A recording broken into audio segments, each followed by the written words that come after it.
But when I go places, I like to observe, not just learn what's happening on the stage with all the slide presentations and so forth, but I observe what true, well-known leaders do and emulate that.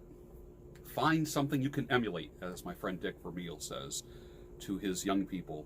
What do you look for in a role model? Find people that you can emulate. So I was looking for people to emulate.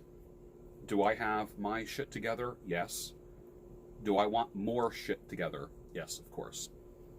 What can I learn from other people that practice excellence? What I saw today was people, men, well-groomed, women looking beautiful, makeup perfect, hair perfect, pressed, crisp, looking great, smiling, shaking hands, eager, taking notes all day. That's what I was observing. What did I observe about Jack Canfield? Personable. He dresses like me. He wears like a suit with an like a light colored shirt. Like today he had a white shirt on with an open collar. I don't even think it was second button. It wasn't even like this. It was like that with the black suit. Conservative. Hair swept to the side. Had hairspray, so his hair wasn't all over the place because he was back and forth on the stage.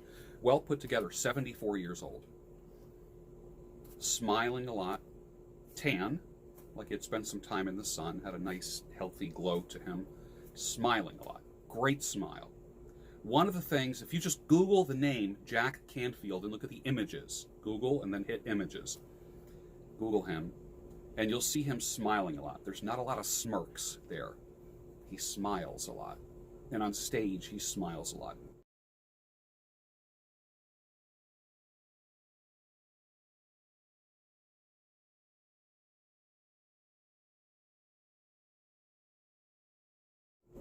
But one thing I noticed was this. He wasn't superstar, man. He wasn't whisked to the stage and whisked off the stage. He hung out and mingled with people. That's very much something that you could emulate. It's what I do. When I speak places, when I have like really big speaking engagements, I'm not superstar or run to the stage with security, that kind of thing. I mingle with people. On the breaks, he mingled with people. My friend Terry is a co-author with him on a book.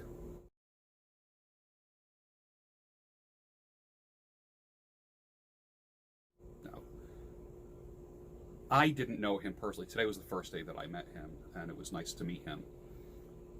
And I thought he was taller than what he was. He was like up to me. He probably came up to about here, and I'm 5'11".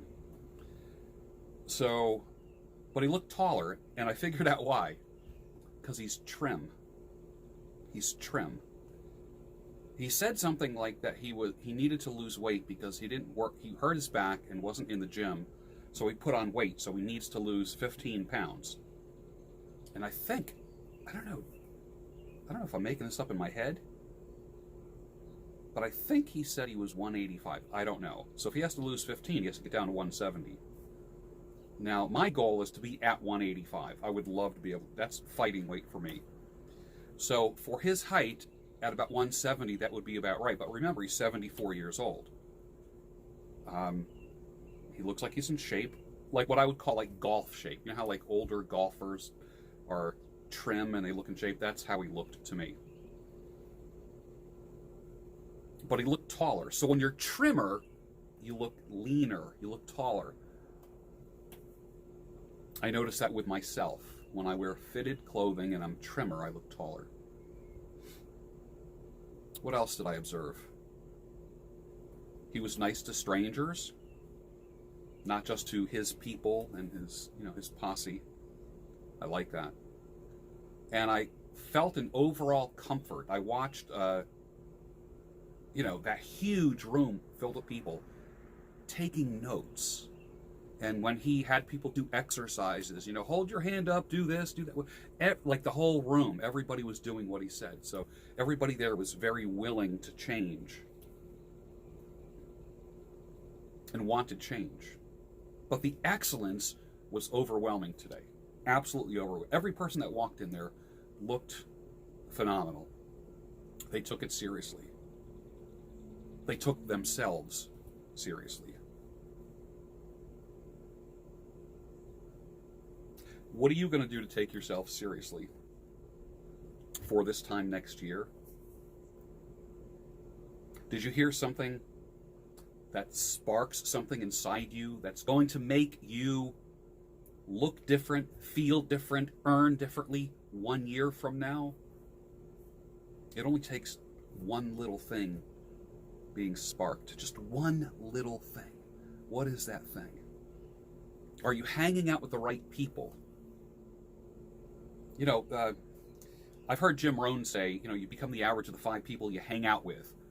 People that make $50,000 a year hang out with other people that make $50,000 a year. People that make $1 million a year hang out with people who make $1 million a year. So here's a good idea. Even if you don't know yet what to do, seek to hang out with a crowd that is different than you, higher socioeconomic in earning. That's the one thing that you can do if you don't have the money to become part of country clubs and secret societies and business organizations. If you don't have the contacts, start creeping your way up the socioeconomic ladder. And I'm not talking about being snobbery and being snobby and all that kind of. I'm talking about being part, like, create a new group for yourself. Create a new group for yourself. If you are a musician and you play and you practice with people that are better than you, they bring you up. You don't bring them down. They bring you up. That's what I got out of this today. What else did I observe? The women. If I was on the I need to find a woman track, a place like that would be it, because I was friendly and smiling and getting friendly smiles back and lots of looks from very, very sharp, pretty women of all ages, positive, making eye contact, smiling, good posture, confident people who are into self-improvement. I like that. That's what I observed.